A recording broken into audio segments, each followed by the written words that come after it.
Welcome to episode 29 of the Crime Alley Cast. With me tonight, we've got our regular hosts, the original host of the Crime Alley Cast, Mr. Costly, Hello, hello, hello. and Mr. Urars. Mr. Urars, hello. And we do have a special guest tonight. We'll probably bring him out during the segment that he's going to be speaking on, but we do have one guest tonight. It's not DuBois. DuBois is, I think we've demoted him to guest level at this point, but he is not going to be present tonight. So let's get into it. We got a lot to talk about. Let's bring out our special guest because we are going to be talking about the most recent, wrapped up this past Monday, Tournament of Legends. And so welcome our champion. Spoiler alert, if you haven't watched it, pause now, go watch the final, and then you come back. Champion. You can't say champion and then tell him to pause it.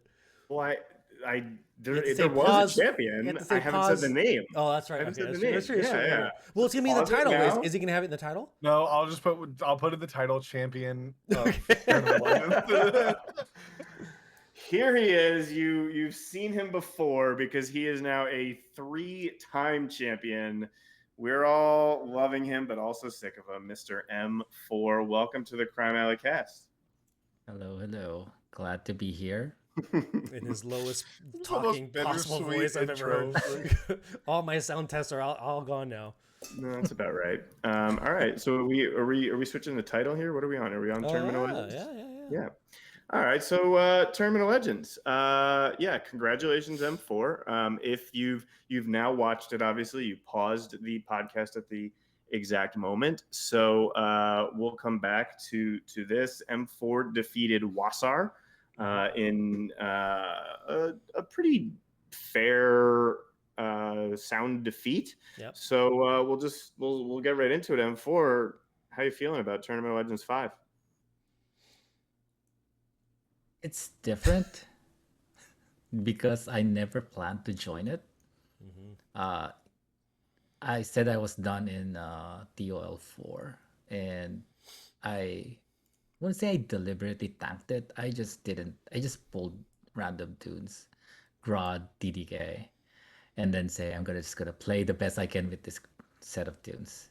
So as expected, I fell out in the qualifiers, and then it says that all right, I'm gonna stay washed up, never gonna join again because it's much more fun to just watch rather than sweat it out. But I don't agree.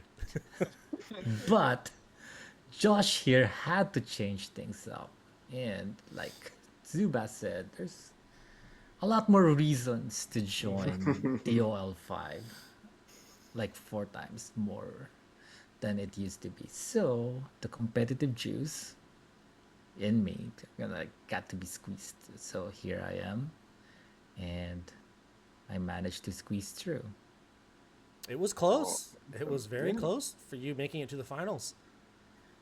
I know. What was M4? I guess what was the scariest moment for you? Like, was there ever a moment in your run to the finals? And we saw you against Almost, we saw you against DuBois. Was there a moment where you thought, oh wait, I might not actually win this? Qualifiers is actually the qualifiers. Interesting. Yes. Okay. And why was that? It was my worst qualifier that I actually tried. Yeah. I did not just got to the top 4. I'm used to just playing well in the qualifiers and then just wait for wild cards.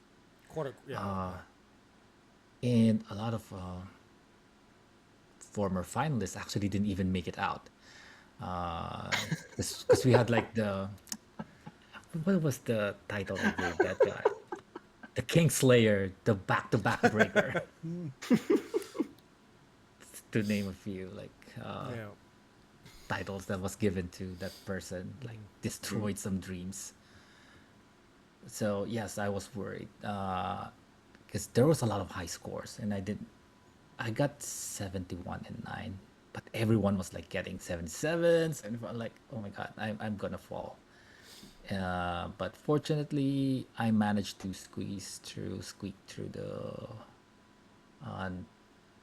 what was it? What do you call it again? The wild Oh, cards. wild card. Yeah. Okay. And Alright. that in the wild cards, you did put up the 80-0, I think. No, no, Or no, was no, that? no, no. No, I that I was did about Oh, to that was on two. 66, That's right. It was 66 and yeah, 14, which surprised me a bit. which was I thought I was gonna get like 66 and how many tunes did I lose? I think two. I thought that was gonna be my score, and then when I saw like 14, oh my god. I wish I just finished this because I did finish it offline, and I think I finished like 79 and 1. yeah. So Oh, I okay. wish I just finished it Yeah. live. But I thought it was gonna be like 0 or something, like just low. I didn't know you were going to subtract. But anyway, that's just vanity. But anyway, I managed to squeak past 2D. And then I was also worried about the boy. When I saw that matchup between you and Du Bois, I thought that was going to be because we didn't know what your next matchup was going to be. But at that point, I thought that was going to be your most difficult matchup because Du Bois' roster is one that is most comparable to yours in the amount of Rebirth fives he Yes. would be bringing. And so that was, there was a lot. There's a little like, will he, won't he get past Du Bois? Yeah. I didn't have a strategy. Well, I did have a strategy in the qualifiers. It was brute force. Right. So I bought 5 tunes that kind of synergize as well, and then pick 5 random RB5s and see if it works. And I quickly find out that Rebirth is a scam. So A full Rebirth 5 roster did not get you in top 4. You had to go to the wild cards. Like that's I did, yeah. and I I will didn't. say it was hilarious to watch that matchup between you and Du Bois from Du Bois' side. Oh yeah. That was the funniest stream of the entire event. I just gotta say that was fun. So I Poor guy. I didn't know if I should go first and get a high score and put pressure, or go second. Yeah, that was interesting because basically what happened with you and Du Bois, and for those that now that you've watched the final, but maybe you weren't following the whole TOL, M4 went first. He did an 80-0, and so Du Bois knew that because he actually watched part of M4's stream. So as soon as he joined the stream and he lost one tune, he just stopped. The same thing happened with Hate Mail. And that was Wasser, right? And so same thing where he knew the exact record, and as soon as he did that, he lost. So I guess that is my question, because we saw that twice. What are your thoughts, M4, on, we still right now we're talking about maybe making a change to this, but as of right now, everybody has the flexibility to go when they want. Do you think going first or second is better, or why? And what are your thoughts? So Tutti went first. So knowing his score removed a lot of pressure from me, because he got like 64, and I thought that was a score that I can easily beat. And then when the boys third, I went first.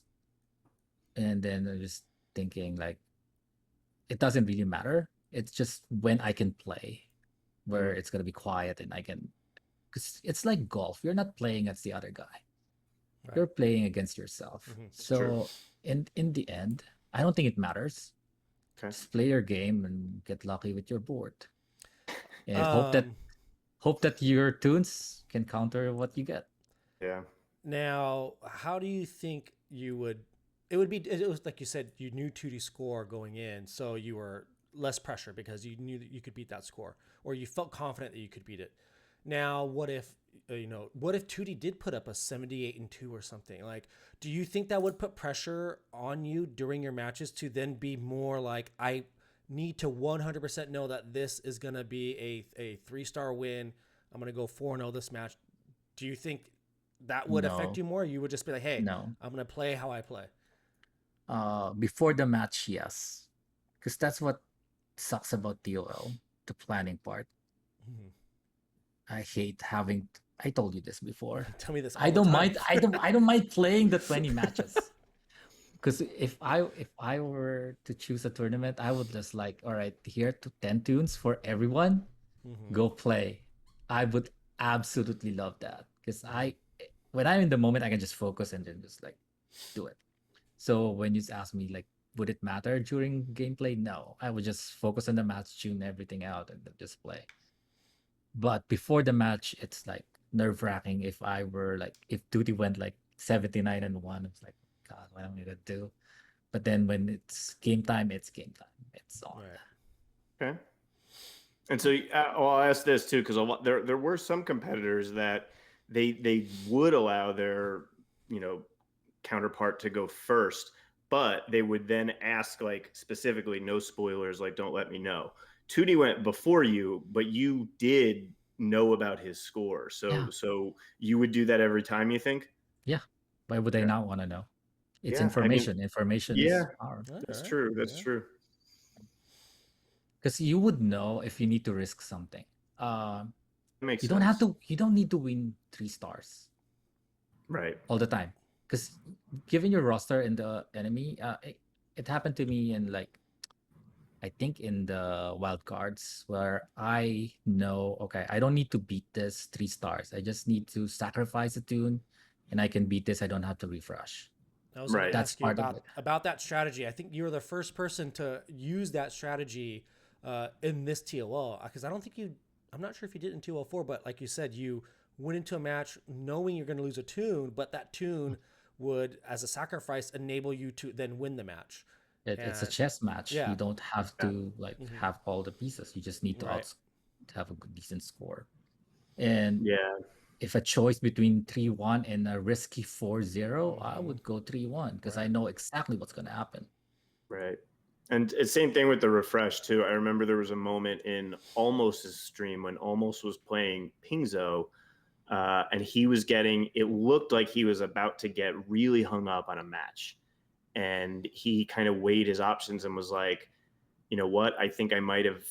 I think I'm in good shape here. I can take the -4 hit because I'm vaguely familiar with what people have been saying about Pingzo's Mhm. score, as opposed to being like, okay, well, if I play this 2 more times because I think I can't afford the board refresh, like that's a different story. So I think that if I had the option, which everybody knows that I purposely tank the qualifiers every time so that I can actually administrate the tournament.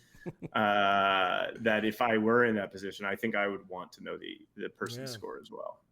And we appreciate that, Zubaz. Thank you. Very much. Thank you. I think personally, I will always take the reset after that one. What was it, 2L3 when I got stuck on the same team? Oh, because it's Or the like- costly rule. Yeah, the thing that happened that like brought that rule to be, like, Yeah. yeah. You All right. forever change TOL costly. That's your contribution to TOL.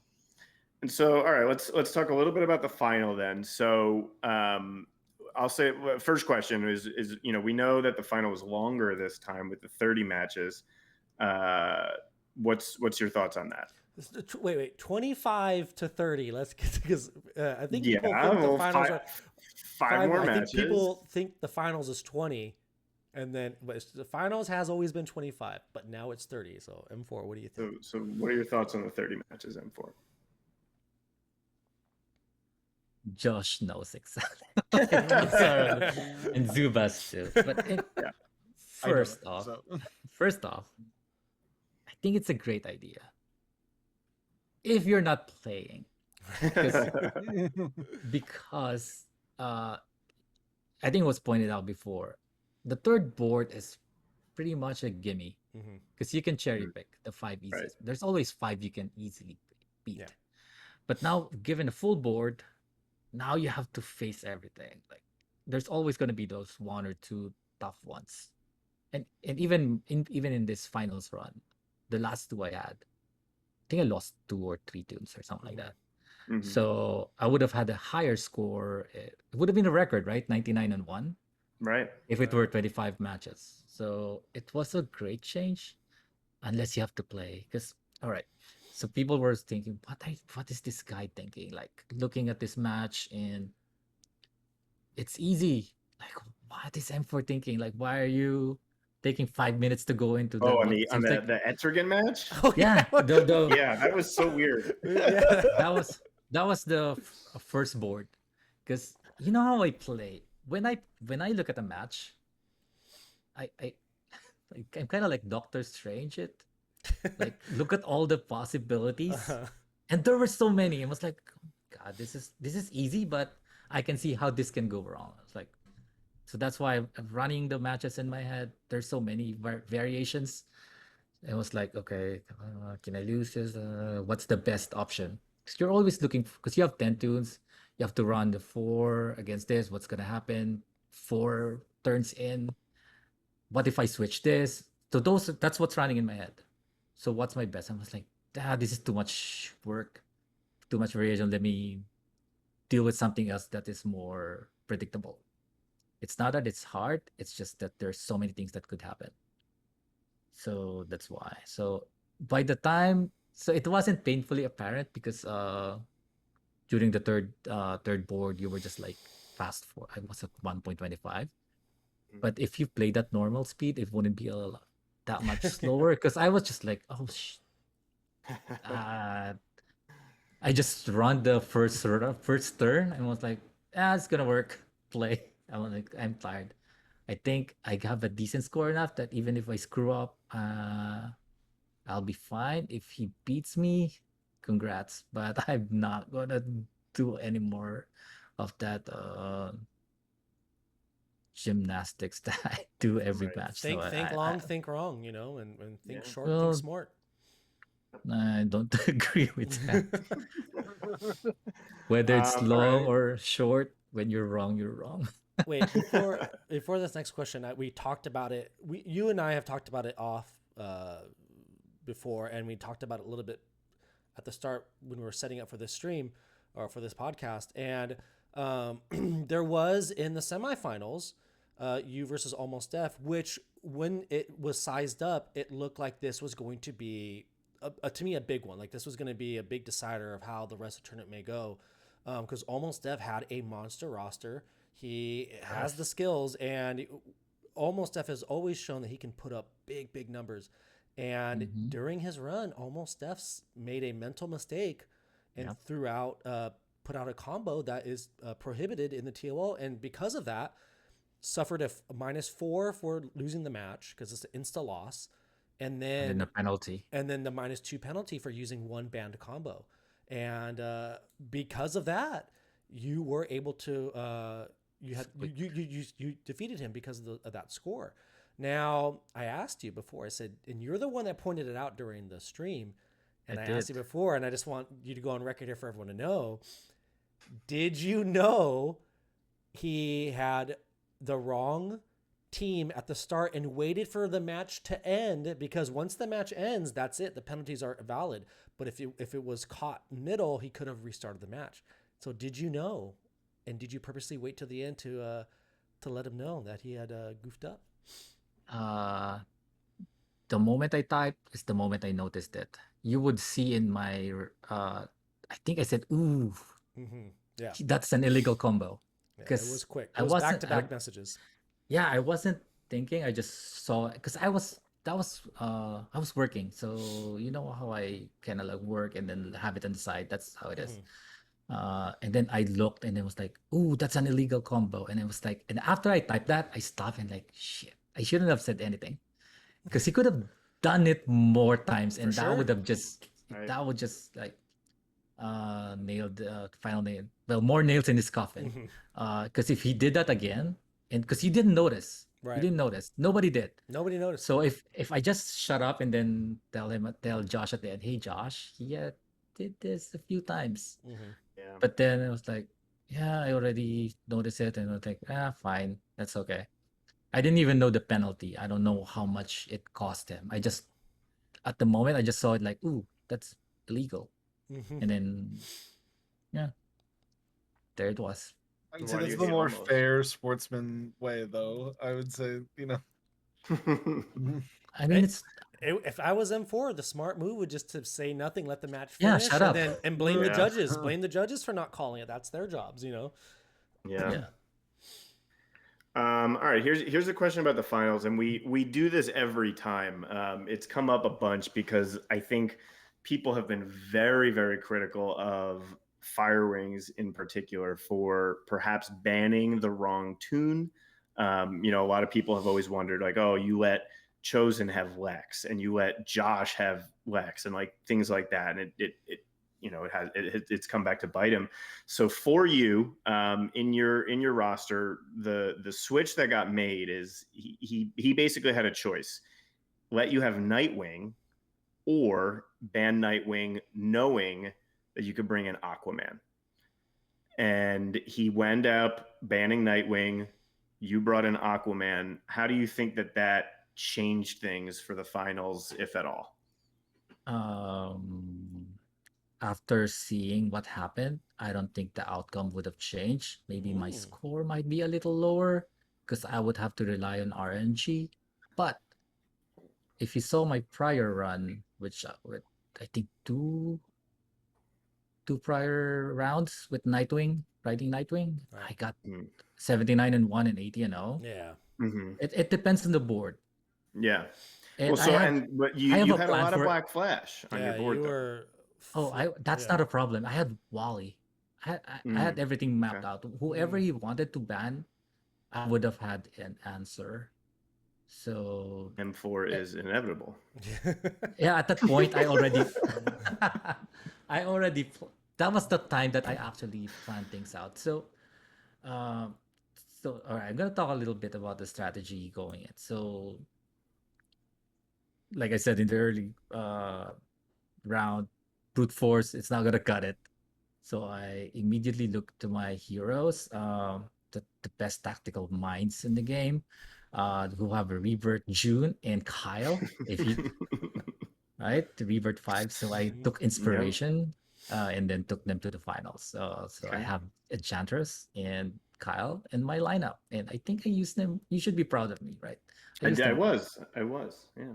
Yeah, what I couldn't bring myself to use is spoiler. So.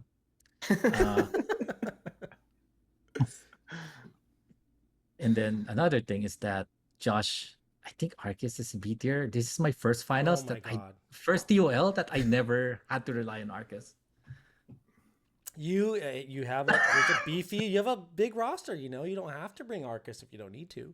You know. No, I didn't plan it very well. I have a lot of rebirths that never got play, and I told you this. What was I thinking? Did you bring Shiva? Deadman? No. Yeah. I didn't bring Arceus. I didn't bring Red Hood. I didn't bring like all of those old staples. Yeah.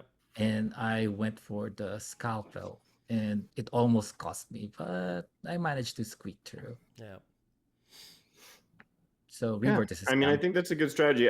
Here's another question too, because this is the first TOL, because you didn't qualify for TOL 4. This is the first tournament rounds that you made it through that has the band tune every round of the tournament. Oh yeah. And was that in TOL 4 too? It was in TOL 4. Yeah, that was TOL 4 was the first time we had it, and it's been interesting. And so one of the things that we saw happen in TOL 4 actually happened with you as well, which is Josh had, and this is in TOL 4, he had Lex, and he had him in the qualifiers. In the quarterfinals and the qualifiers. He had him in the qualifying round, had him in the quarterfinals, and then that team was banned, and it allowed him to bring him back for the finals. That's actually what happened with you and Aquaman as well, is that you used him early, he was banned by your opponent in the next round, and then you were able to bring him back for the final. You have any thoughts on kind of like how that played out? And if did you purposely strategize to have Aquaman for the final? Like what were your thoughts with that? No, I just, when I got past was almost I think he banned Aquaman. Yeah. I had Aquaman. I think I always had Aquaman. He was just constantly getting banned.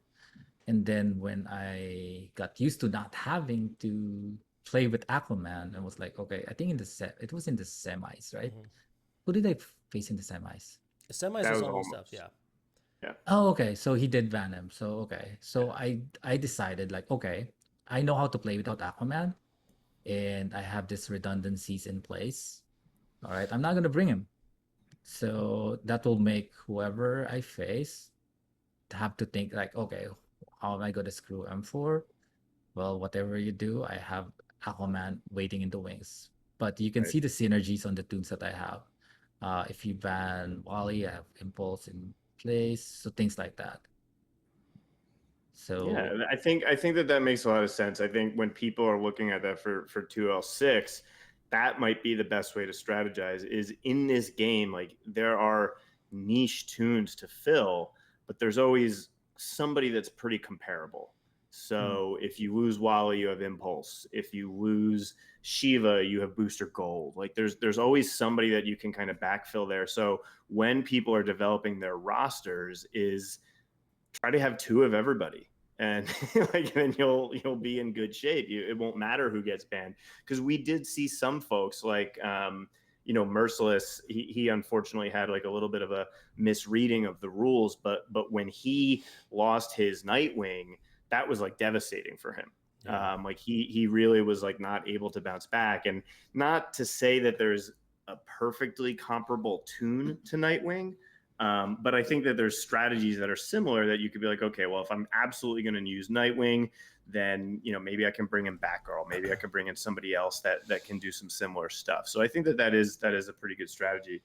I Real guess quick, kind of yeah. Go ahead. I just was looking because I'm for you did not bring Aquaman for the semifinals because we talked about you and I talked about this. I just went to look. Almost Death banned your dark side. oh, that's why I was asking. I knew there was a round where Yeah, I yeah, did not bring him. yeah. Because we had Because I, talked I about got it. I got used to not playing with him. Yes, yes, yes. The quarters is where I got used to not having Right, Aquaman. and it was it was a gamble because what if almost didn't have a penalty and you got bumped? What if you did get knocked out of the semis and then you would ask yourself like, man, if I would have brought Aquaman, because you didn't put him in the roster initially, and you didn't bring him in when your dark side got banned. You saved him for the finals, and that's a gamble. It's a gamble you take holding a tune off into the finals because, are you going to be able to use them then? Or if you don't have them, you don't have them. Or if you lose, is it because you didn't bring the Aquaman? So it was just I think it's a smart move. It's just a big gamble to hold off and risk it. But hey, it paid off. It wasn't really a gamble. It's just that I didn't need him. Oh, yeah. If you notice, if you notice my runs, that's why I said I wasted so many tunes. Brought in the wrong ones. It could have brought in like single use tunes like Shiva, because my game plan was like I have a core 3 trio, Right. and then like the fourth is like rotating. You may have noticed this. Like Yeah, absolutely. even in the finals, I was just running Aquaman, Ultraman, and who was it? I think Stargirl, and then Yeah. Riddler. And and that's use a good combo. Yeah. Yeah, it's so And then tanky. Oh my even goodness. Yeah. and then the prior ones was like Nightwing, Supergirl, something like that. Yeah. So having Aquaman seems like a waste. If Do you hear that, Zubaz? Aquaman is a waste. I heard it. I ignored it. no, I mean it's not. We know what you because mean yeah, him for. Zubaz knows exactly what you mean. he's great, but he doesn't. If you have Aquaman, you don't need any other good leaders. It's like same with Nightwing and maybe Lex. So that's why I didn't have to bring him. All right. I've got 3 more questions in this very in-depth interview that I've prepared for hours. If you could tell by how good these questions are. One is so you've been a part of all of the tournaments of Legends, and so far there's been a lot of different little rule changes, rule variations, and stuff. What are your thoughts going forward on anything that you think the TOL should amend or change, or just little rule tweaks that you think would maybe benefit the tournament? For one, it changed my rebirth strategy. I think I'm gonna hang on to my tokens from now on until July, because you know what's happening. Some of the organizers just look at certain people's rosters and ban whoever like they feel like is in the way. So like oh, Superman, okay, he was a thorn in my side. First, I lost the finals to Superman at RB1, and then almost lost the following season Mhm. to an L4, I think. I'm not gonna take any chances. That was too close for comfort. Ban. Okay. So now, especially that certain competitor has a now minted RB5 Superman. So those are the still strategies that I think I'm gonna So do you apply. think there's too many prohibited tunes, or like I think what there's too few. it's too few? Okay. Yeah. Who Well, else would you think should be prohibited? I am not gonna say that, but Kase, what just I what want to say I'll is tell you which use one's the a data. censor. Use the data. Use the data. Okay. Because everyone used certain combos and tunes like everyone, but if certain organizers are using said combo or tunes, they're probably not We've gonna get talked banned. about this data I before. I I I am not saying specifics. I'm just like giving I theory. know exactly what you're Okay. saying. I know exactly what you're saying. Here's okay. For those that don't know what M4 is talking about, is M4 has made was kind enough to make a nice little spreadsheet for me. Even though I asked for Even though one he for didn't use it. even though I asked for a 2L5 one, and then he sent me a copy, and it was missing so many tunes. I basically had to redo it myself, but it takes a long time to enter all that data. And then here's what happened. The last time we looked at the data, all it shows really is tunes that get used. Like you can see, oh, Aquaman get used a lot, whatever got used a lot. But and then M4 has told me before that he says, well, if a tune gets used a lot, maybe that should be the one that gets banned next. And I say that if you just ban that tune, then the next TOL will have a tune that's used most often, and then you ban that one, and then the next TOL will have the tune that's like it always just be a. Then my prediction comes true. What was your prediction, Kase? What's your prediction, Cosley? We're gonna end up with every character banned. Yeah, it'll be. But every month we get like we'll It's say 4 because yeah, it's the tricky. reworks are Mm-hmm. like Superman. What was the I mean objectively what we was don't wrong need with to. Superman? We don't need to ban. This doesn't need to go any further because, like, right now it's going to be Nightwing, and we can just stop. Like we can. It's fine. Nightwing is on my. I've been Nightwing looking is- at Nightwing a lot. I'll just say that. All right. Oh. So then I think you kind of answered my next question already, because you mentioned July. My next question was, are you coming back for the Tournament of Legends Ooh, 6? there it is. Depends on a few factors. Mm-hmm. What are they? Okay.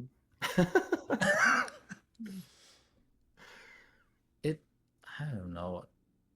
I've always thought about retirement. Zubaz said something about on the finals that you should retire on top. So we'll see. And I heard both. And then I also hear Tuti like you should retire now.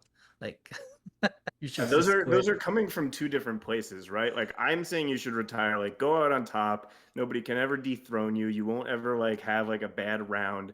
Tootie is saying like you should retire because he's like, we want other people to have a chance to win. Like I think that those are the differences in where that's coming from.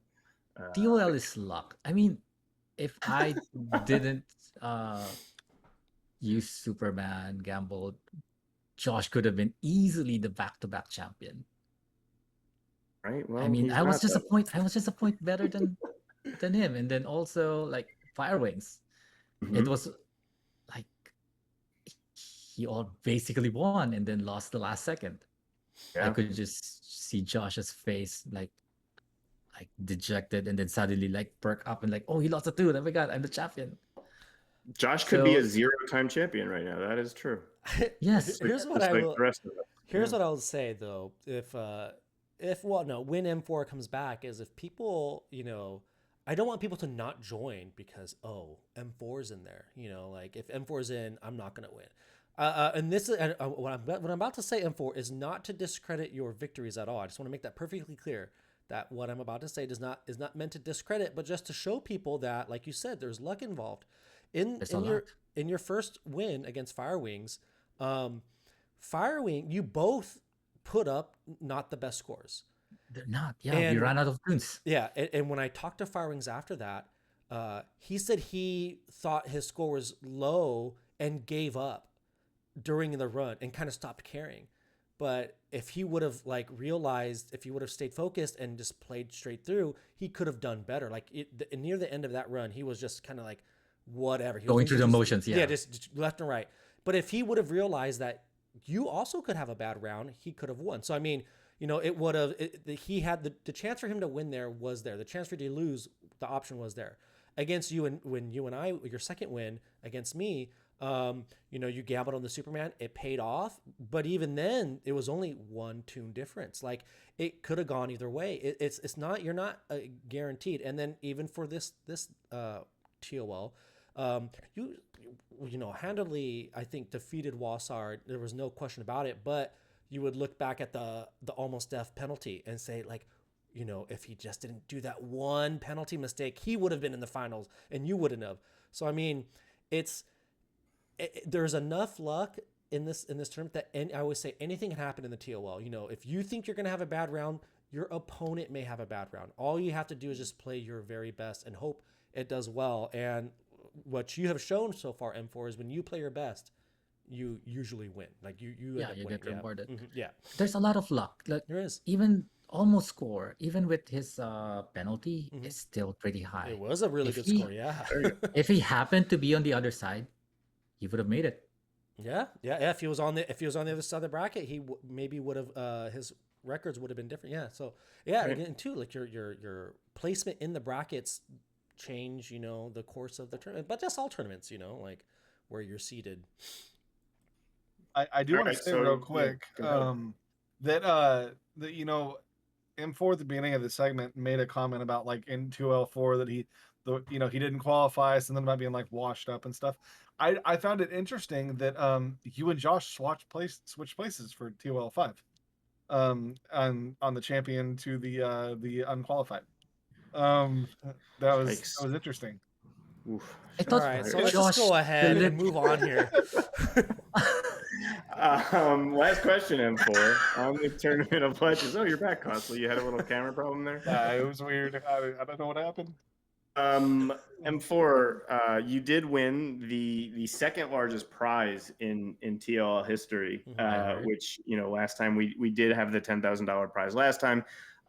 This time, you know, it was a little bit less than that. But what are you doing with the prize? Are you going to Disney World? What are we doing here? I just probably paid for the tokens this month.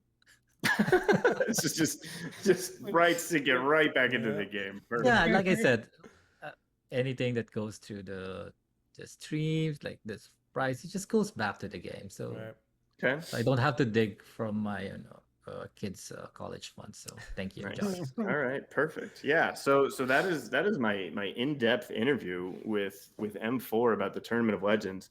There were two other things to note about the Tournament of Legends. We did do again our Bracket Busters tournament, and the winner was V. Louie. He had all but one pick that he missed. He missed one pick in his entire bracket, but he did have M4 winning. So congrats to V. Louie for winning the Bracket Busters. We'll be doing that every round. And then, of course, in the announcement that changed the face of DCL, we did announce at the end of the stream, we had our little teaser video for Tournament of Legends Blitz. If you haven't watched it yet, we've got the teaser up in the Discord. So join that Discord and join that tournament. We think it's going to come in June, and we're not revealing all the details yet. But the two things that we are letting people know is, one, there is a major speed component. It is going to be about playing fast. There's not going to be these 3.5 hour streams that, you know, people have to watch and watch people think and dink around and stuff. Like, you are going to have to go fast. The other element that we're introducing is the same as like DCL Blitz, which is it will be restricting your roster based on one of the filters in the game, essentially, whether it's a particular affinity or, you know, Earthling, Alien, whatever. Like, we're going to figure that out too. There will be prohibited tunes within each of those little filters, but probably a lot fewer because we know that we're restricting the roster so much. So we may open it up. Like, if it's mystical, you know, we may see Donna come back. Like, there may be things like that. We're going to talk about that. So that's TOL Blitz. And I do plan on bringing in M4 to consult about, potentially structuring this Tournament of Legends. Just as, as a 3-time winner, I feel like he could have good input on how to set up the Tournament of Legends Blitz. I have a question, Zubaz. So how is this going to work for certain people that do not have filters in their game? The filters are stupid. What? I've been using them more. I don't know if anyone's noticed. earlier tonight, and this is, I'm blaming my agent for double booking me, but earlier tonight I did the WRL broadcast Burger Shack, and they made a joke about Josh using filters on that too.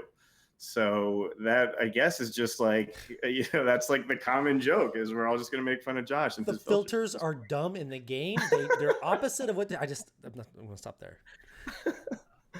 All right. Well, that is all I had about TOL. I don't know if I have something to wrap up. Yeah. What do you got in for? What I know is if it happens to become a mystical blitz, I know it's rigged. Well, we're planning on leaving that to the wheel of destiny. It's going to be live streamed on Josh's thing. There's not going to be any rigging about it. If it happens, it happens. I will be well equipped if it does, and if it doesn't, like if it's an energy blitz, I'm not playing. True. So quick, I know we haven't talked. We've ironed out some details, we haven't talked about some, but you tell me right now, Zubaz, if it's mystical, is it mystical for the whole each round, or will each round have its own different, okay, the first round is mystical, and then the next round will be, only women, and then, is that how it's going to be, or? Yeah, I mean, my initial impression was that it would be whatever it was for the whole thing. And again, so this is actually going to be a much abbreviated tournament. Right. So the Tournament of Legends takes 4, sometimes 5 weeks based on all the rounds and everything. We are planning on having the Tournament of Legends Blitz be a 2-week thing. So, and because of that, it's we don't have a space where we're going to be like, okay, you need a 30-tune roster, because 30 tunes of any single affinity or something could be asking a lot of people, obviously. So we think it's going to be limited in that regard. I think if anything, you might need like 15 or 20 of a particular affinity, but we could toy around with the idea of like, 2 rounds of one, spin the wheel again, 2 rounds of the other, to really throw a kink in the works. We're still ironing out those details, but we are going to release them as soon as possible, because we know that people do want to prepare as quickly as they can. And as we've seen, which has been, I think, probably Josh's favorite development out of all of the things in the Tournament of Legends, the impact that it's having, the fact that people come, they watch, they love the final. I think genuinely that Josh's favorite part is that people are structuring their rebirth roster choices. I love it. Based on the Tournament of Legends. Like, we see them do it on stream. There was, I think, in the semifinals, 3 out of 4 people basically, like, either right before or during their stream went and dropped like 10 or 20 rebirth crystals, because they're just like, I want to be totally sure about this match. And I think Josh genuinely loves that. I very much do. I'm not going to lie. I have bought up a few characters to RB5 specifically for TOL. Yeah. See? So they're banned. Be careful, Costly. If you make it to the semis, those tunes might get banned. Costly, which was one you brought up? I just wondered. Yara to RB3 so far. Yeah, she's looking to be big banned. Yeah. Oh yeah, I just got her RB5. That's it then. Oh man, well, and for you are welcome to stick around as we kind of talk about some of the other stuff on the podcast here. We know that it is late and everything by you as well, so you can drop. Although I think Josh would prefer you just keep your video on and mute yourself. But you are welcome to stick around and contribute. If not, we are going to move on to talk about, much to my chagrin, raids from this weekend. So let's talk about raids this weekend. Let's start by talking about raid, the solo side of things. I have nothing to offer here because, as was pointed out by Josh on his stream, I hit 3 solo bosses this time. If you know, I live in New Orleans. It's Jazz Fest right now. I have been going to live music. This is my first day not going to a concert since last Wednesday, so that's like 7 days in a row of that.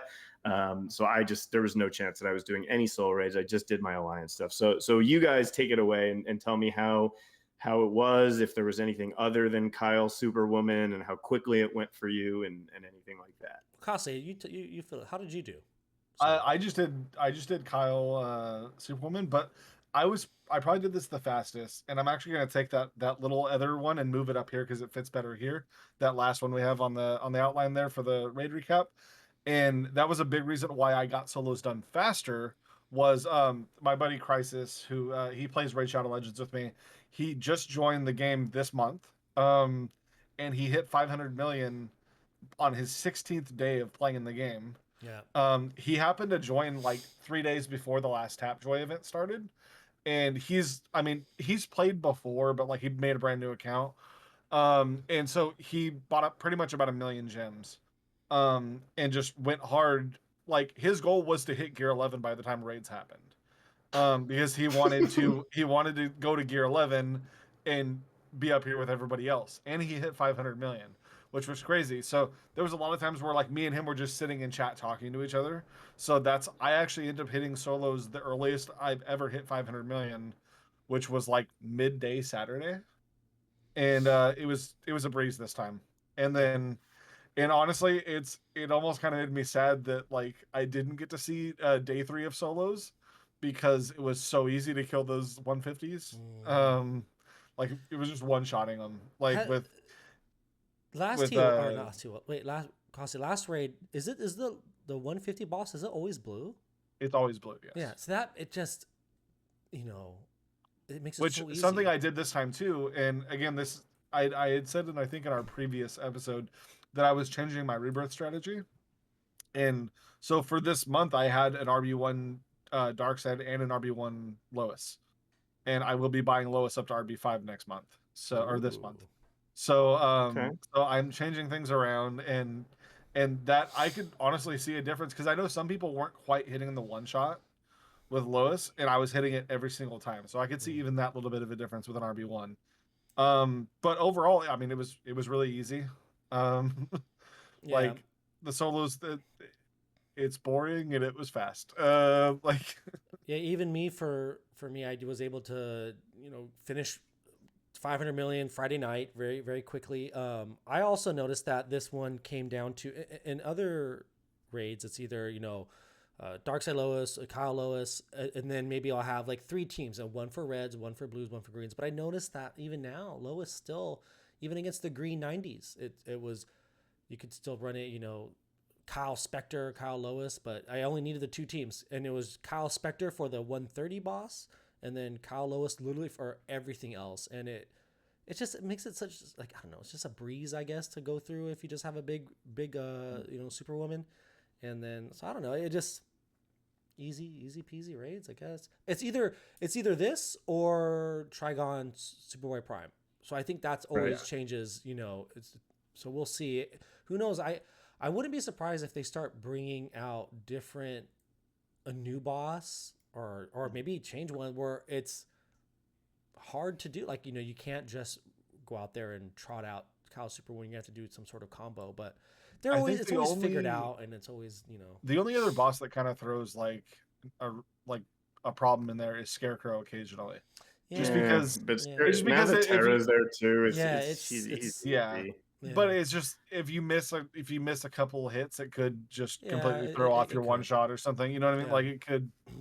It just. I don't want to give them any ideas, but my thought has always been that, like, we have the Superboy Prime and Trigon who you can't debuff. Right.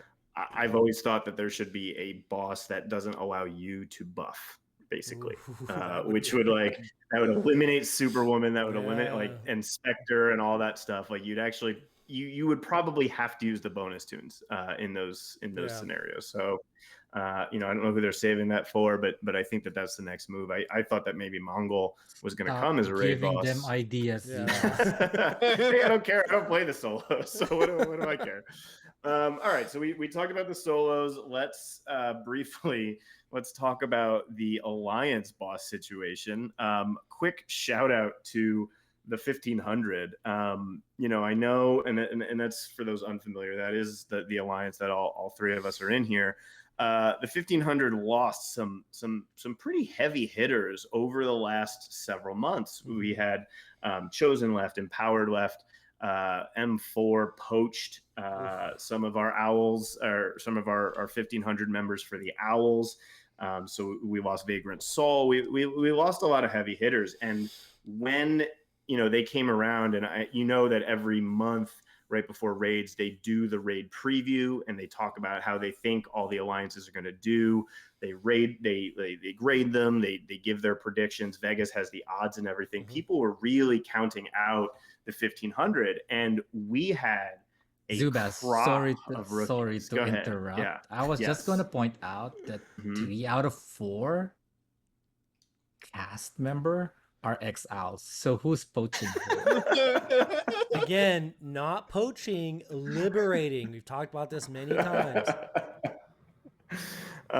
Yeah. So they always do this preview, and we had a handful of rookies, people who have come from alliances that were not even like top 50 alliances and stuff, and they put up enormous numbers. It was like, I was like just blown away by, can you let me know who has the most number? No, absolutely not. Absolutely not. But yeah, I mean, shout out. And our normal guys, our regular heavy hitters, Merciless and Pullman, they did their work. But Buffalo, V. Louie, and Crisis, and on all these guys putting up like triple-digit numbers in the first 2 days. Yeah. That it was outstanding to see. And the reason that I say the first 2 days is, we'll pass this over to people that were playing all weekend, but does someone want to fill us in on what the hell happened after the first 2 days? Well, first things first, 1500 got number 1. Yeah, most notably, we were number 1 for a good 14 hours on day 2. That was impressive. But then and then some other people came in that nobody cares about. Yeah. But and then a little bit after that, the alliance boss disappeared. Mm-hmm. Yeah. I think this happened to most people, right? It seems like it happened to most. Yeah. There was at final count, there was over 100 alliances that it impacted. There's 100 alliances in the game.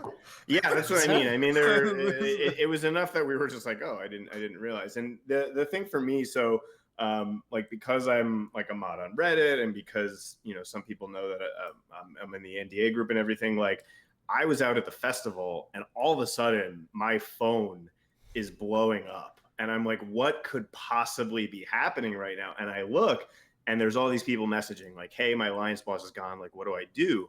And whenever something like that happens, my first instinct is to just check on my own alliance. And so I messaged Josh and DeBoy, and I'm like, hey, do we still got a boss? And they're like, yeah, we're good. I was like, all right, well, screw them all. There's nothing I can do right now. So, whatever. So, and then as it just kept getting worse and worse. And then the Owls lost their alliance boss. And that if anything bad happens to the Owls, everybody's going to hear about it. So then it happens to the Owls, and all of a sudden it's pretty much everybody, with the exception of the number 2 alliance, which, I think people have thoughts on how that played out. Oh my goodness. So it was a very, very interesting weekend.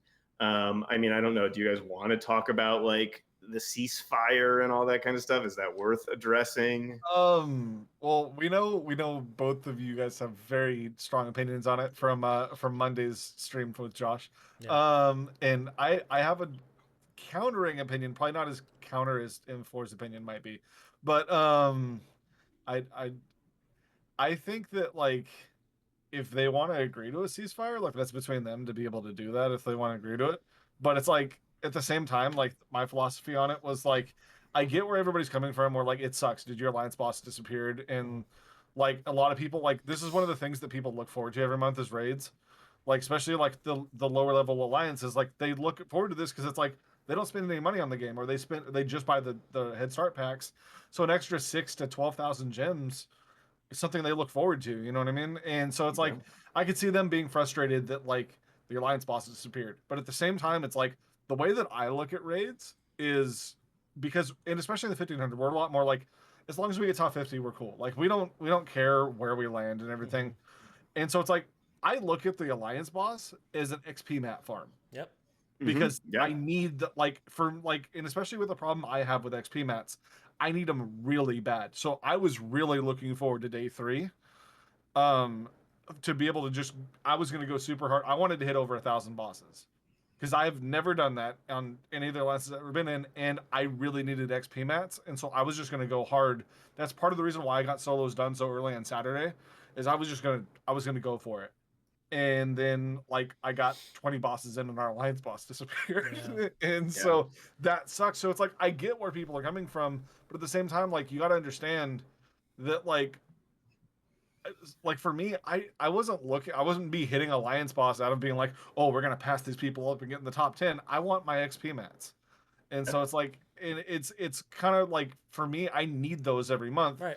So you telling me like, hey, stop hitting the alliance boss because you're gonna pass us. I'm like, cool. So you want me to spend an extra 30,000 gems this month just to be able to get my characters leveled up? Right. Or I can do alliance boss right now? Yeah. Okay. No, I'm sorry. I'm gonna do alliance boss. But I do also like I don't want to be like unsympathetic to the people. Like I understand where everybody's coming from. And then but as far as like what happened with I didn't even know anything happened between like the ceasefire thing. What my knowledge of the ceasefire, and this is part of like I was a little more confrontational with Josh on Monday's stream. Delete comments. It was rowdy in there. My understanding of the ceasefire was, and what I thought you guys were talking about, and then I found out it's not what you guys were talking about later, was I was in Rundown stream on Sunday, and they were talking about all the alliances that were having a ceasefire, like in like the top 50 and top 10. I didn't know you guys were talking about something like all the way up at like first and second place. So yeah. But let's go with Josh and then see what M4 has to say. Here's my whole thing with the ceasefire. Like again, I was very surprised to hear that the number 2 alliance chose to ceasefire, and I think that was was noble of them. No, in my own opinion, I think that was really dumb of them. Just gonna say, I think you should have just play the game. But here's my biggest problem with the ceasefire.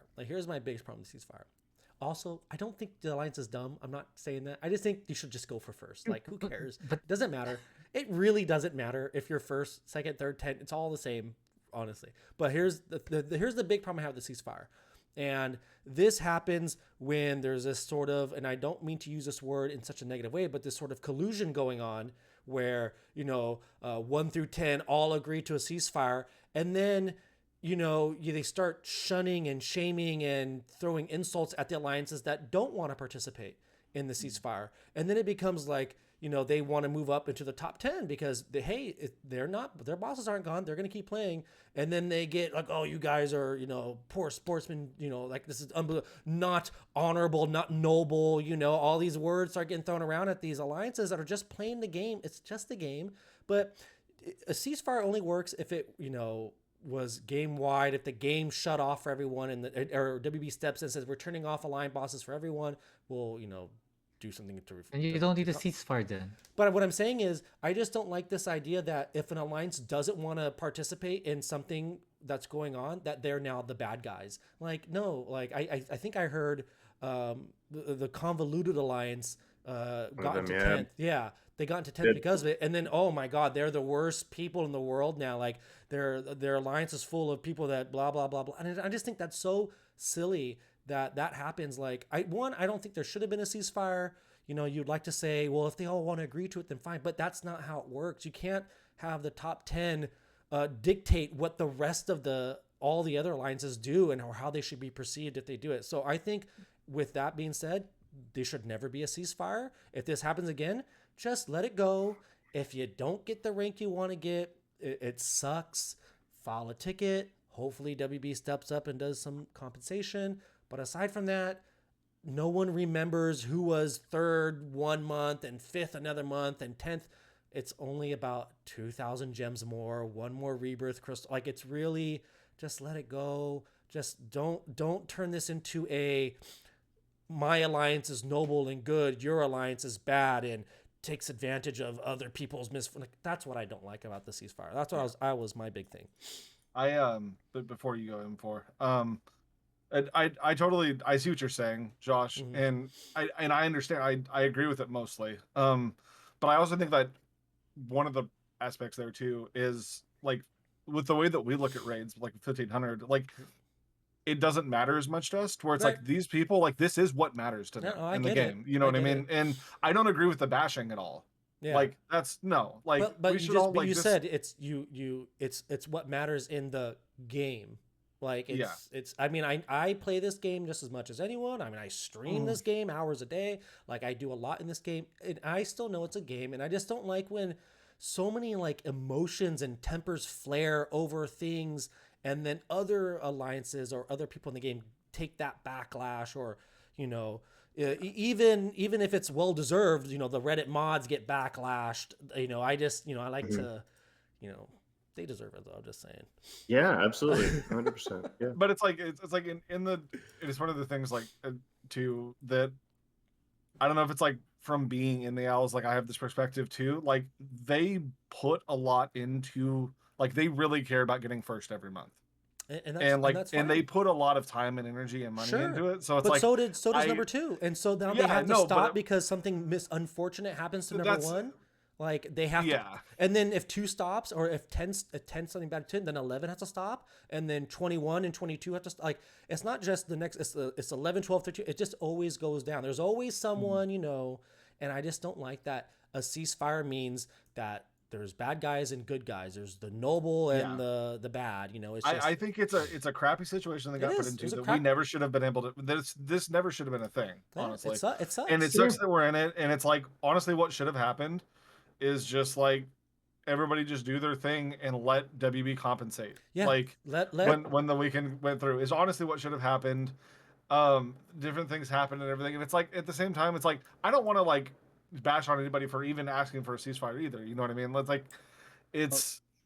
I'm gonna clarify that. Yeah, let M4 hop in here. Yeah. Okay. So the funny thing is that we were going to try something different. We were planning to shake things up and we were prepared to lose. You all know that's why you're number 1, because we didn't play for like 24 hours. How long is a bleep button? How long can it go for? So here's the funny thing. So you know how communication is in the Owls. You've been almost all of you were Owls once. During raid, everyone's focused on that. All right, everyone's like, well, 29 out of 30 Owls were in tune.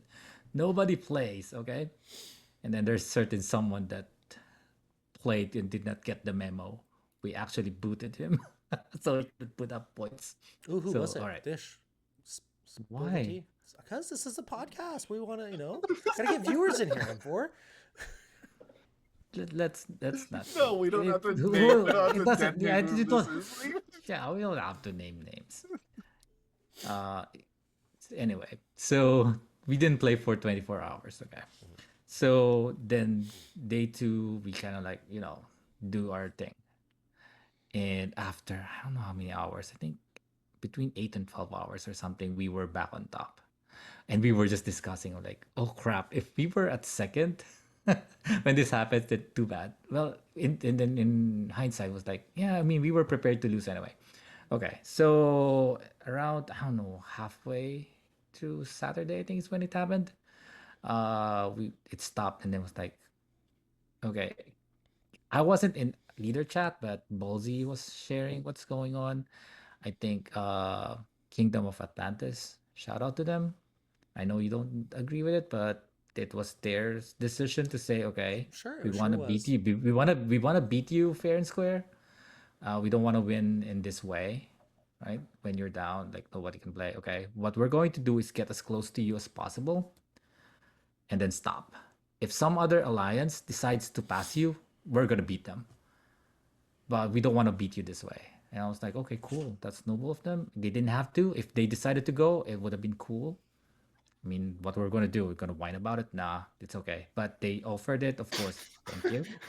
We're gonna take it, right? I mean, why? What are we gonna do? Whine about it? Oh my god! Oh, never, no, nothing. I mean, that was like the whole thing. Like, I don't want to throw both under the bus, but last month was like horrible. We won by just 500. Sorry, Bolsey. Shut up.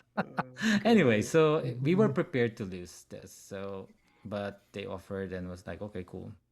And I think the one thing that threw people in a fit is that someone said, if you guys were number 2, you would not agree to this. And then was like, everyone in the house was like, nah. If we happened to be at number 2 at that point, we would have stopped. So.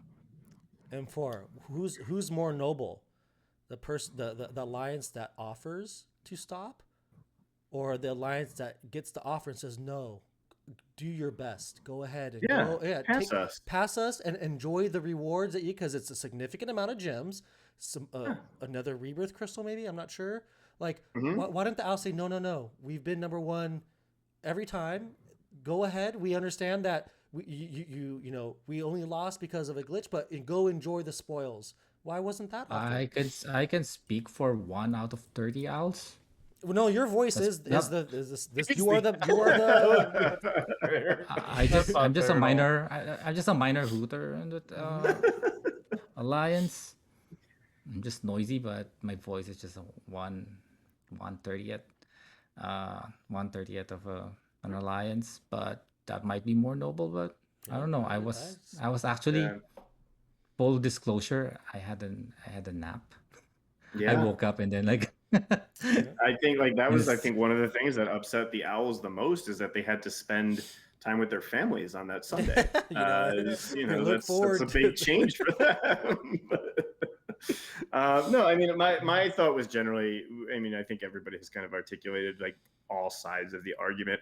I guess my one thought though was like, yes, let WB sort it out later, and if anyone of all the alliances is in a position to advocate for their own compensation, Court of Owls have 4 members in the NDA group or something to that effect. I mean, like I think 3. 3 and 3.5, we'll say, but at least 3. But either way, I mean, they have the voice and the connections to absolutely get like the compensation that if WB agrees that something has happened, I think if it came down to the Kingdom of Atlantis passing them and just saying, hey, Court of Owls saying, hey, do your best. We know that you're going to get these rewards in the end. Make like a nice joke out of it, being like, you're getting all these extra RB crystals this month and a whole lot of extra gems. Maybe you can beat us next month. And then you stomp them in the following month, like whatever. So let them do that. And then WB can come back around later and you can look at them and say, hey, we were in first when this happened. It completely inhibited us. We should get the difference between the two. That's kind of how I saw it. But let me segue into what I actually do know and / can reveal about what we do know about that. So obviously there has been much ado about the compensation issue. Because I think a lot of people were expecting it to come right away. To be swift and to be grand is kind of like what I think people were looking at. I heard 50 rebirth tokens being thrown around. Yeah, a couple 100,000 gems is what. Right.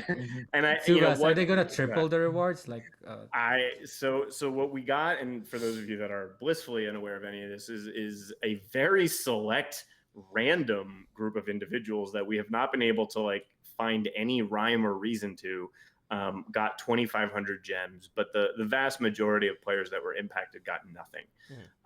And so since that time, they have been inundated with tickets, with complaints directly DM'd to the community manager, complaints sent through Discord, through social media, that kind of thing, obviously. And they are looking at it. So it is not a done deal. That's the one thing that we're able to stress. So the exact line that we were basically given that we're allowed to share and reveal is that the team is reviewing upcoming compensation directed to all players.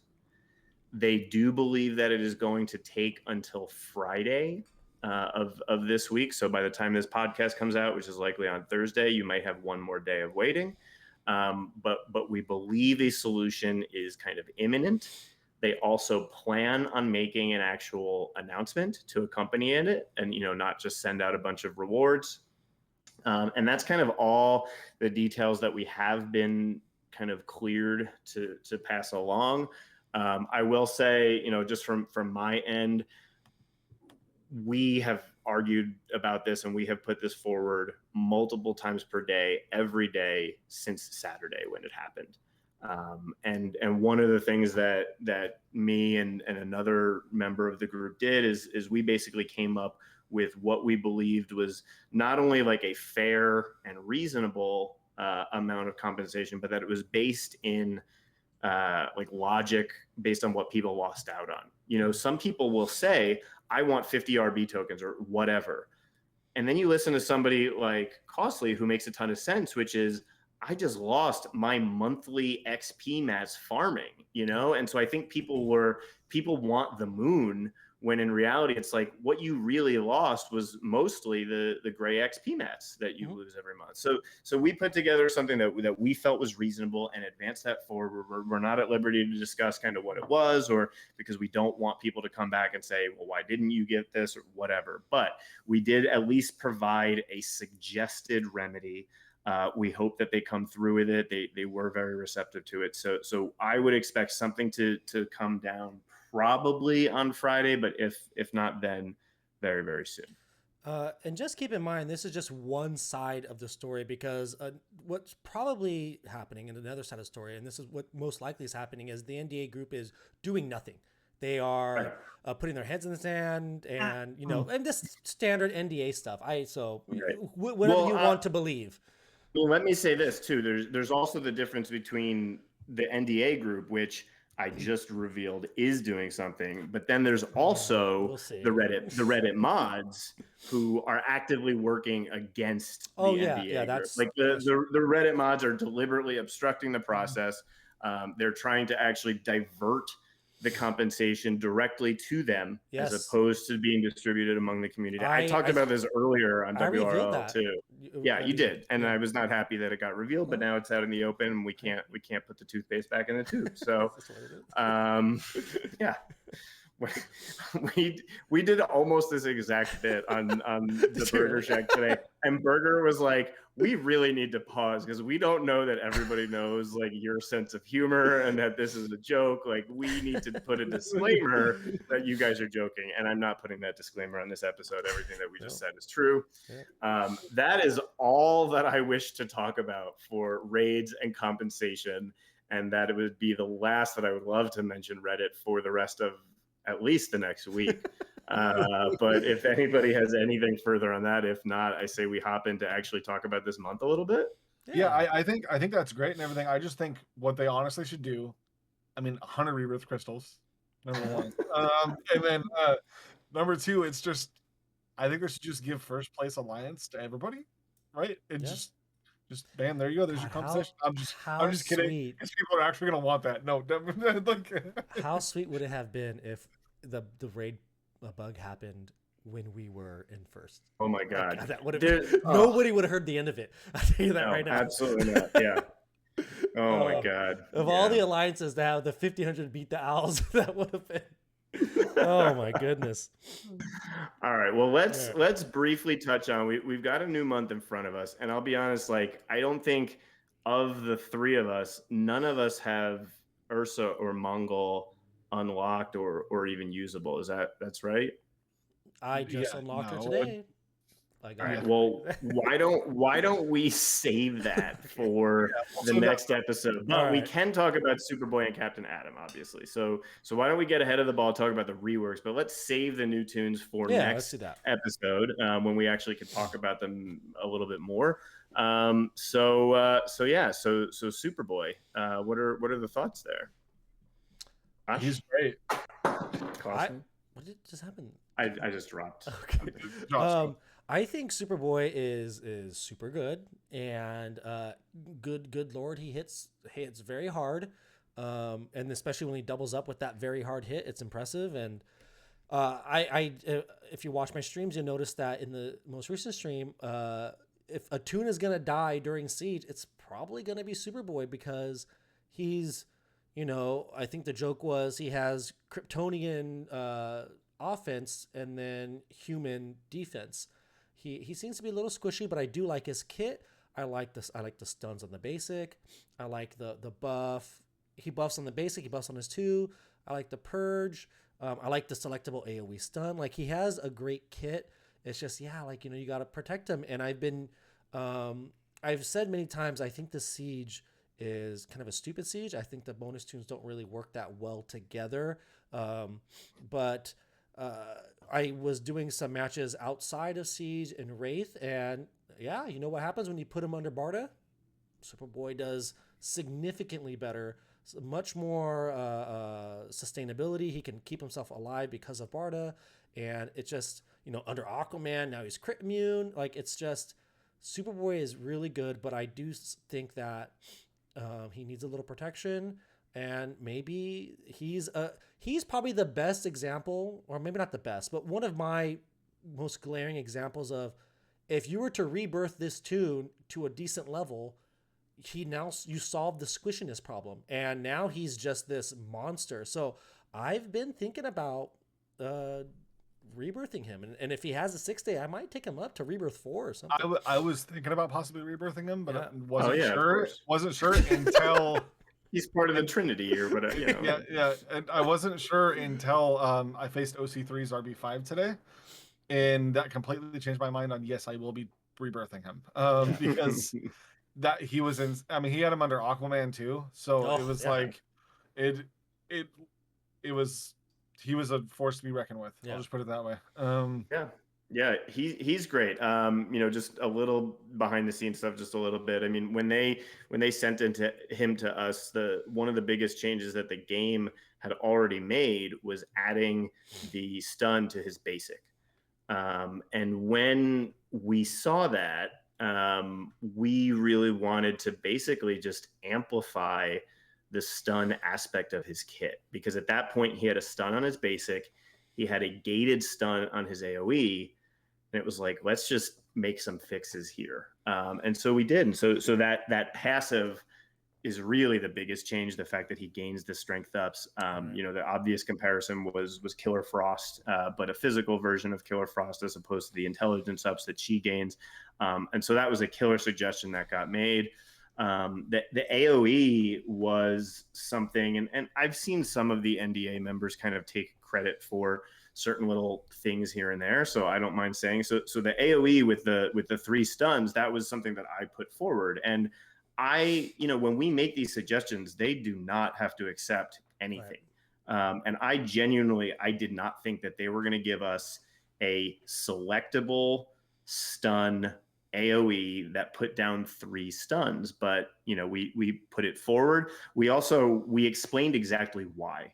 We was like, this is specifically for the Spectre issue that we have. He self-purges 2 of them. This will actually make a stun stick.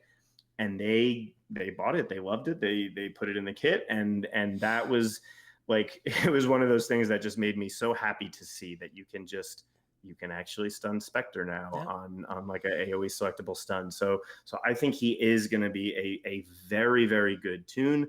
I think the only problem that he faces is you still have to deal with Terra. You still have to deal with Hal. I've noticed in Wraith especially a lot more Hal. Yeah, me too, actually. He's been kind of all over the place, and I have a feeling that a large part of that is just because people have been messing around with Connor so much. So Hal, puts a kink in the works. Terra, obvious problem. Mongol is technically a problem, but based on early reviews, I don't particularly see him causing that many problems for Superboy. So yeah, it's I think it's a really good kit, and it's funny because I have been kind of a staunch advocate against stuns, just because I'm sick of them. Like, there are 48 tunes, I think, in the game that stun, and it is by far the most of any debuff. It's like there's 48 stuns. The next highest, I think, is Bleeds, which is in like the 20s, in terms of the number of tunes that have that. And so I have been very reluctant to like make anything a stun or anything like that. So then, of course, when we get this tune that's like all stuns, I'm like rolling my eyes. But I think he makes a lot of sense. I think he's going to be really good for a lot of people, and most importantly, gets to wear the cool dude spike jacket with the little circle glasses on the top. You got the laser glasses in the little satchel on the side.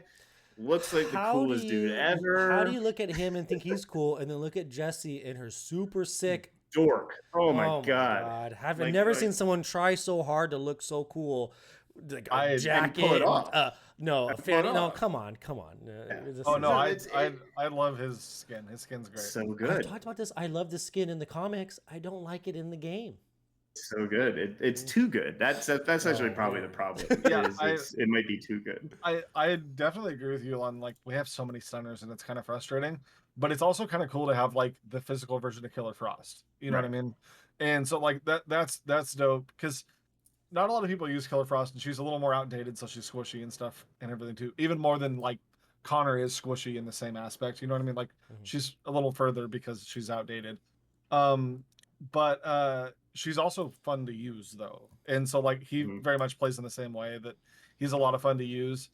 And on the Hal thing, it's actually interesting because it's kind of a natural bridge on Hal there, because of Connor, because he can actually, like, why people would start using Hal, because he can actually kind of synergize with Connor a little bit because he has a stun. Where it's like, can I interject on the Hal thing? I think it's more. It's not just Connor. It's also facing Captain Atom. Oh, that's yeah.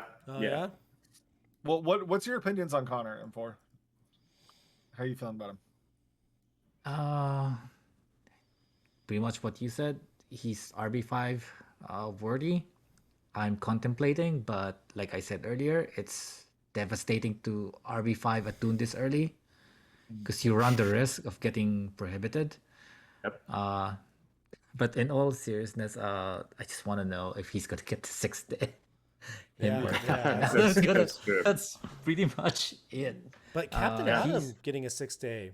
Captain Atom. Honestly, we'll move into Captain Atom right now. But like, either one of these reworks getting a 6th day. They're both very good. And they're balanced. It's what's great about them. Yeah.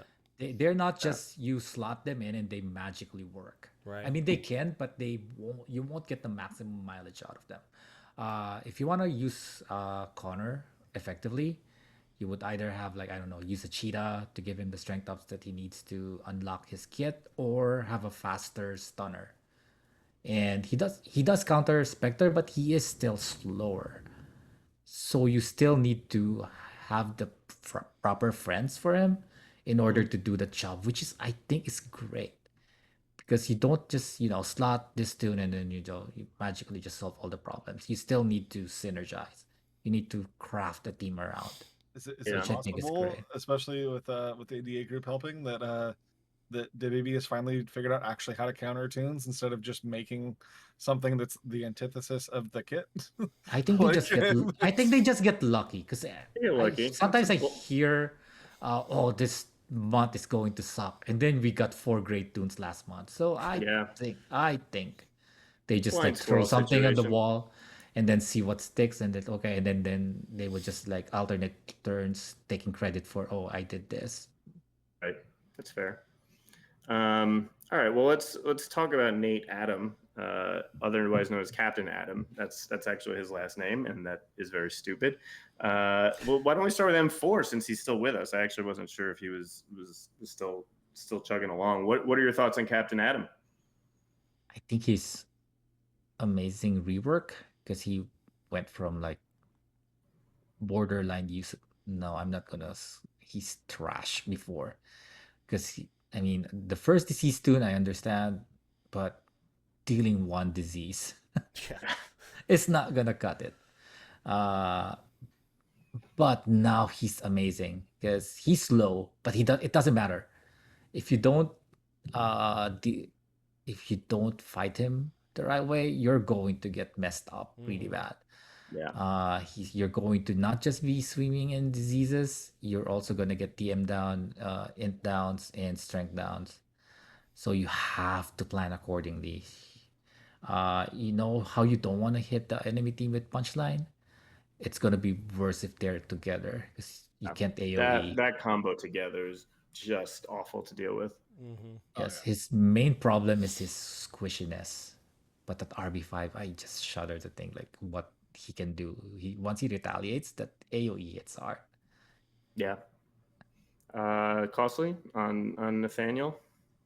I was very surprised because he sucked so bad for the rework, and so I was excited to see him get reworked because he was a character that I was interested in because I had Manbat RB2, RB3, when he first got released. So I was excited when he first got released, and then so then this time around, he is much better, and I'm having a lot of fun with him. He can go insane, and it's crazy to watch him just destroy the other team just because they keep hitting him. And the punchline team up is just now figured it out. You're not a Batman fan. You're a Man-Bat fan. That explains a lot. It finally hit me. That's why you hate Bruce. You're not a Batman fan. You're a Landstrom fan. Okay. Yeah, Josh, what are your thoughts on Mr. Captain? I am very much liking him so far. In Siege, he's doing well. He is a little bit trickier to. I think he's that tune where he's good on offense, but very tricky to fight on defense. So I'm finding that when I see a Captain Atom, I'm like, okay, I have to play this match in a very specific way. You know, I have to focus on who I hit, who I stun, to just try to survive him. And I think he's well designed. I do really, really like that his AoE is the 30% turn meter down, but it's also can be triggered passively. Like it can passive hit because, you know, you can bring him against Aquaman because there's some tunes that have these turn meter down AoEs that you just can't use if Aquaman's there. But with Captain Atom, you can bring him against an Aquaman and let that passive trigger and not worry about triggering Aquaman. And I actually use it actively against Aquaman. You do? Yeah. Because you give him the disease, he gets the diseases from punchline. He gives the and diseases. then speeds them up. Oh, but you're saying punchline. Yeah, and then make them take turns. Yeah, see, so when they all right, because then now they have int downs and strength downs, so they get their turns, but they don't hurt you as much. They hit you and then get more diseases and then procs him more. Sometimes taking the enemy team taking a turn is not detrimental to your health. Right. And you should encourage them if they are bleeding or diseased. Especially with bleeds and diseases. Yeah, for sure. So I haven't. M4 is so smart. I haven't been running Captain Atom with punchline because I know Zubaz, you had mentioned before, like, oh, Captain Atom punchline auto win, and there was an interesting match I had on stream with, I think Captain Atom and was it punchline? I don't remember, but the match started. I didn't take a turn, and it looked like I was about to lose because I lost like 2 tunes, but then they diseased out, and without taking a turn, I won a match. And I think it was Adam and Punchline. That was brilliant, Josh. You're amazing. Yeah, but I've been trying to not run Adam with Punchline because, you know, there's always those obvious combos, and that obviously is going to work. It's going to do well. So I wanted to see Captain Adam without, and I am really, really liking him. And again, like I said, that passively, you know, you don't have to worry about triggering Aquaman if you pop it. But like M4 said, if you get enough diseases down, then it's a benefit for you to have them taking turns on those bleeds and diseases trigger. But I there's a lot of things I like about Captain. I love out of turn attacks. I think out of turn attacks are great. He has 2 of them. And he just hits hard, but like again, like Connor, little squishy. You gotta but you slap him under Barda and you slap him under Lex or something, or any sort of tank that can protect them, and you're good. There's one thing that I do want to mention, which is because again, I just got off the Burger Shack and Tootie was there, and a lot of the guys, like they kept saying things like Mongol is squishy and Captain Atom is squishy and like all these kinds of things. And so Captain Atom, I do think he on paper has very little HP, doesn't have high like stats and everything like that. A lot of these other tunes, though, I think that like we're almost creating a binary between either squishy or tanky. Yeah. And like you got to keep in mind that the tanks we got last month were especially tanky. Like Alan Scott and Parallax are like in another world of tankiness. And I think that there's actually like a very wide middle ground of tunes that like are neither. They're not squishy, but they're not tanky, but people are choosing to classify them as one or the other. And I think you just got to keep in mind that there's going to be a whole lot of tunes that are just completely average. Yeah. And that gets rectified by things like Aquaman, Barda, or Rebirth. Yeah. But I don't want to like people to get discouraged from like leveling up these tunes and be like, oh, I hear that Connor's squishy, so I'm not going to use him. Like I think Connor's probably about right for what he should do. and also it's keep in mind too, it's balanced. He outputs so much damage that imagine him outputting damage and he can survive all the time. Like I think that's it's just he's a balanced character. It's just that amount of damage he outputs is so high that it's such a stark contrast to how much damage he can take in. So that's why the flag goes of, whoa, he's squishier than I realized. But again, that's balance. If you want a glass cannon, you better prepare to protect him, and just keep in mind, if you're going to go out there bopping with him, he can get bopped just as easily. So, but yeah, I totally agree with you. There is a wide range of how tanky characters is. It is always interesting when you see a character hit as hard as he does, and then not. Like look at Spectre. He hits the hardest of them all, and then but can survive everything, and almost to an annoying point. So yeah, it's interesting. But I think they did a really good job with Connor and Captain Adam. These are great reworks, and I love when we get great reworks. It just shows that maybe that they're paying attention and they're taking what they were before and just tweaking to make it better. And so it's always good to see. Well, with Captain Atom, it kind of makes sense for him. I agree. He's kind of, I would say, more in the middle ground. But it would even make sense for him to be kind of squishy, because every time I've ever seen this guy in the comics, he gets hit like once or twice and his like suit rips, and then he has to go run away and blow up somewhere. And so like, he's a dork. He's like the worst. That is like, I mean, I can't get excited. Like I've never geared Captain Atom because like I think a lot of people know, like I just don't play with tunes that like if I don't like them as characters, then I'm just never going to use them. And he falls into that category. I think he's a dork. I would much rather have like Captain Comet. There's just like a whole bunch of people that I just think are way better. Who was his alternate version? What was it? It was who? Dr. Manhattan. What do you mean alternate version? No, like in the comics, he had like a reverse. Major Force. Major Force. That guy looks so cool. Yeah, I mean, Major Force, I guess, is okay, but again, he's like a dork that like, we're gonna be made of the skin of some alien. Like, get out of here, man. I will say, I liked Captain Atom. The reason why I liked him when he first came out and everything too wasn't just because the synergy with Man-Bat with the disease. It was also, do you remember like that miniseries that came out, The Rise and Fall of Captain Atom, that came out like in 20? I heard it was really good. It was really good. Yeah. I really enjoyed that series, and it was and like he came out right about that time that series was coming out. So I that's why I got excited for him when he first came out. But otherwise, I do agree with you, because like look at anything else he's been in, he gets like scratched and then goes and blows up somewhere. That's like every alternate reality that he's ever been in. But the rework's good. Good reworks. Yeah. So, all right. Well, then let's, like I said, we'll kind of skip over Ursa and Mongol for now. We've already, I think, a little bit talked about Siege. I guess maybe early other reviews, like Josh talked about how he doesn't particularly care for this one. Costly, do you have any early views on Siege? I guess. I agree with Josh. These bonus tunes, like suck together. I'm like, was it last month we had a pretty decent bonus tune? Yeah, last month it was if I remember solid. right. Yeah, they But worked it's well like, together. yeah, this one it's just like a lot of it doesn't like the two leaders we have are like Vixen, who if I remember right, her leader's not all that like great, right? It's a little more selfish. What's her leader? I Zubaz? can't remember what her leader it gives is. her extra stamina. Oh, okay. See, so it's a selfish leader. Okay. Yeah. And the other leader being Batgirl, and it's like we want Captain Atom to get hit. Why do I want to put evasions on Captain Atom? I need him to get hit so that he goes off.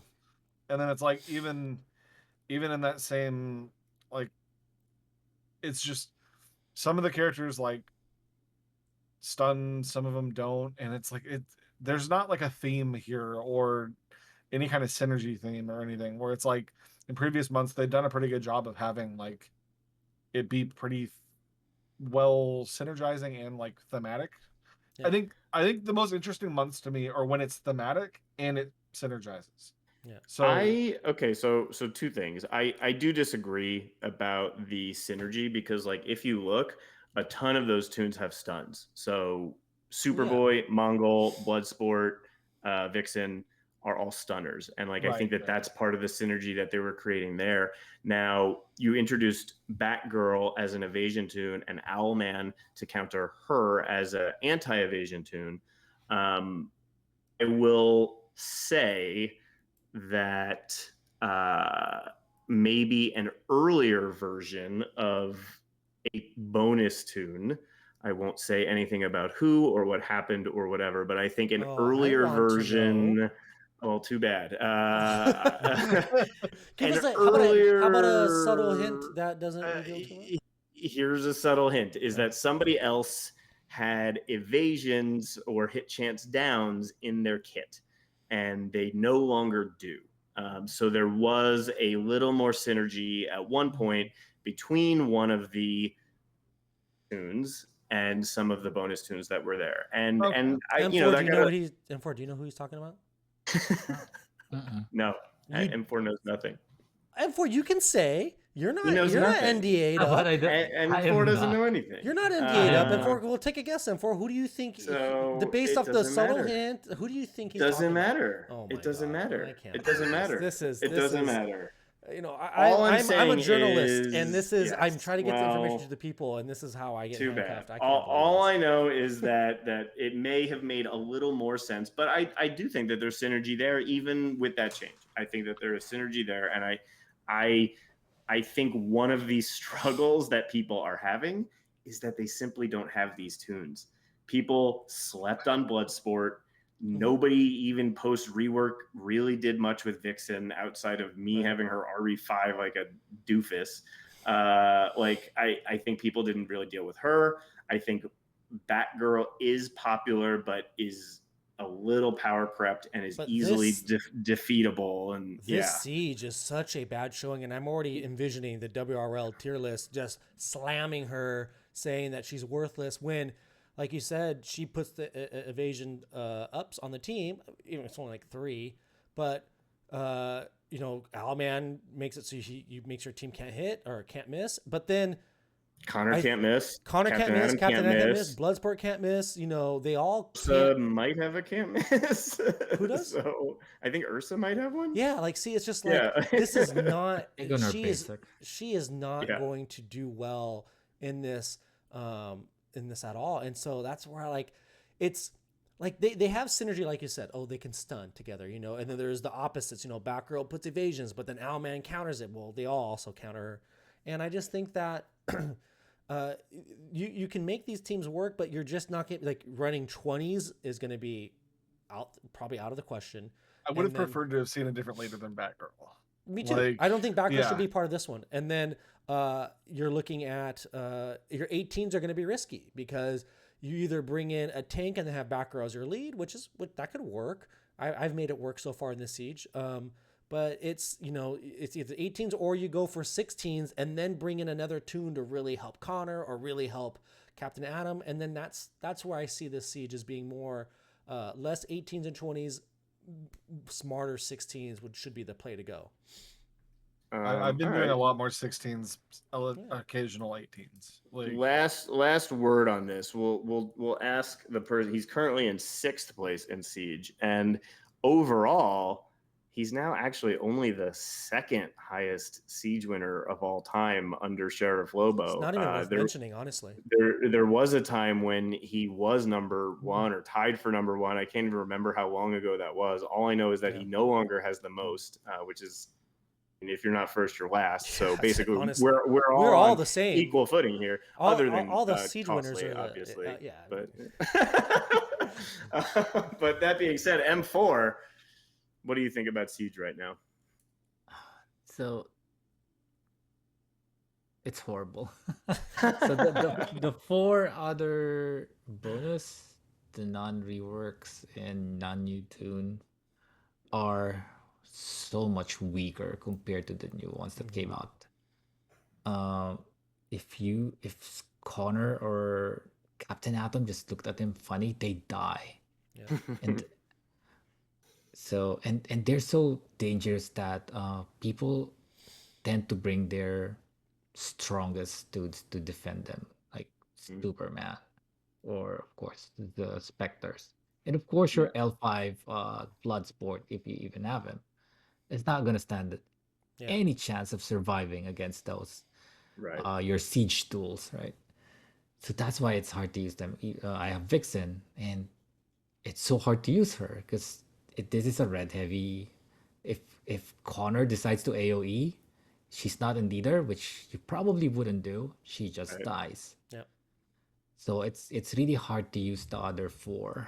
I occasionally bring Bloodsport because he's a green, and you face mostly Connor, and you use him against. But even then, it's so risky. It is so risky. You piss off Captain Atom, and it's over.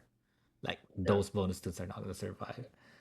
Yeah. So I'm with Costly 16, maybe sometimes even 14 might be the way to go once you're in deep into the human territory. It depends on your rank. Yeah. It really depends on your rank. I know in maybe top 60, I think people don't care about bonus. But the rebirths are, I don't know how spread it is, but on the top, like you're gonna face the Vincents, who is going to use 3 RB5s plus a bonus tune, which kind of sucks. Mm-hmm. So you're gonna be forced to use, like, who did I show today? The boy like brought like Darkseid RB5, Parallax RB5, Ultraviolet, John Stewart RB5, and then Connor. Like I had that on my board, so yeah, it's M4. It's gonna be like that. Have you lost any Tunes? tunes? Yes, I have. One of the first time I lost is while watching TOL, and was like, because I was watching the files, I was so enamored with the production, and I realized, oh my god, my timer is gonna go. So I was playing, and I was like, just this is gonna work, and then I lost a tune, and then I'm like, god dang it, and then I lost 2 more. I had something interesting happen to me, and I don't know if you've seen it, but when I refreshed my board the other day, it was the second board refresh or the second board clear. I had 5 bots on my board. And so did I had 6. Yeah, I thought that was very weird that it was, and I think I was around top 10 when I got that refresh. So I thought that was weird, but that all it did for me today was, I think I ran all 18s today. I did all my matches. I didn't stream today, so I did all my matches off stream, and I just ran through the bots. It was Batgirl, Barda, Connor, Captain Atom, and that just ripped everyone to shreds. Like it was good. Barda, again, Connor protected by Barda makes him just a monster, gives him more time to build strength ups, drops more bombs, there's plenty of stuns going around, and we're doing plus 18s. Yeah, 18s. Yeah, 18s. So just to confirm, everything off stream, you just happened to get a whole bunch of bots that were plus 18s. Okay, yeah. But when someone's watching, you lose. It was all it was 5 bots, and then went 18s against them. Batgirl, Barda, Captain Atom, and Connor. Hey guys, had a really good day yesterday. We're in the top 20 now. You know what? I finished in 4th today. Yeah, exactly. This is every time. It's he has this this like I'm not mediocre streaming today, week, and now I'm and then then he goes and the weekend, and then he comes in on Monday. Oh, guys, I had a really good weekend. I didn't lose any tunes this weekend. Plenty of times said I had a bad time off stream. I have 3 matches I saved. I have 3 matches left on my board that I saved because I want to show them on stream, and they're very difficult. So I will say I have lost 2 matches and then 3 tunes. So matches. Oof. Yeah, the second match I lost was against that OC3 team, and that was. So this is not the month for World's Finest, is what you're telling me? No. I'm just gonna go ahead and cut to the chase. There's not gonna be a month for World's Finest. Next month. Commissioner Josh. I don't have the time. I have a question for Commissioner Josh. Yes. What's that one for? Do you have to be a Siege World's Finest in order to host the TOL finals? Is that a requirement? You might have to be, yeah. All right. Well, I think that's all we can say about Siege. Yeah, good luck to everybody going forward. I'm not playing it. I'm like just bottom feeding this particular month. I think that might be what we have for tonight. I think like I said, we'll talk about Ursa and Mongol in our next episode, and I think we'll save the relevant media for next episode too, so that we've got a little bit more. Our next episode is going to be a interview episode. We got a lot, just to throw this out there, we got a lot of really, really good feedback about our episode with Burger. And it seemed like there's a lot of folks that like they want to get to know these people in the community. So we're really happy to start bringing that to everybody. We're not going to announce it ahead of time. You got to tune in to find out who our interview is going to be. But we got some big names coming, big names. Some of the big names. So tune in. And again, if that is something that you're interested in doing, let us know. We did receive a couple DMs and comments like, hey, interview me, or hey, interview this person. Keep those suggestions coming. A lot of the times it does just come down to whether or not we can make the timing work out. We've had some players that are unfortunately just in a time zone that makes it really difficult to do, but we would love to try and get everybody on here. So let us know about that. If you have any other suggestions or anything, let us know. Thank you, M4, for Zubaz, stopping before you say goodbye, do we get a hint? You said it's a big name. Is it like double sized, triple sized? What's is that? How big is the name? That's all the hints that Yeah. Be ready. Okay. All right. Or we invite this guy. We invite him into our home, and this is what he does. Classic M4. I've invited him into my stream. I have never left. I don't know what you're talking about. I'm in your house. I've never left. But yeah, so thank you, M4. As always, this is like you are nearing Du Bois for appearances on the Crime Alley cast. But thank you again, and congratulations again for winning the Tournament of Legends. My hope is that we never have you as a guest again, because that would mean that we have new winners of that tournament. So that's it for M4. That's it for me. Any last words of wisdom here from Mr. Costley? The only thing I will say is I was bringing it up in relevant media, but Free Comic Book Day is this weekend. Yeah. So check with your comic book store, see if they are doing it, because I don't know if there might be some stores still not doing it. But it's check with your comic book store, and if they are doing it, it's a great event. I worked at a comic book store for a couple of years, and it was always what we looked forward to every year. It's a lot of fun. Go support your local comic book store with that. And the one thing I will say is normally they do a lot of good deals. So if you've ever been looking to go in and get some stuff, don't just go in and just grab the free stuff and run out. Throw a couple of dollars their way. And but even if you do want to go just grab the free stuff and run, there's some great comics that are in there that are going to be there this year. Pay for stuff too. Yeah. Come on. But yeah, I highly suggest, and for anybody who has never gotten into comics, Free Comic Day is a great way to go in and just experience what a comic book shop is like when it's super busy. And normally you can get some free comics and kind of see if you'd be interested in what's there. So yeah. That's a great tip.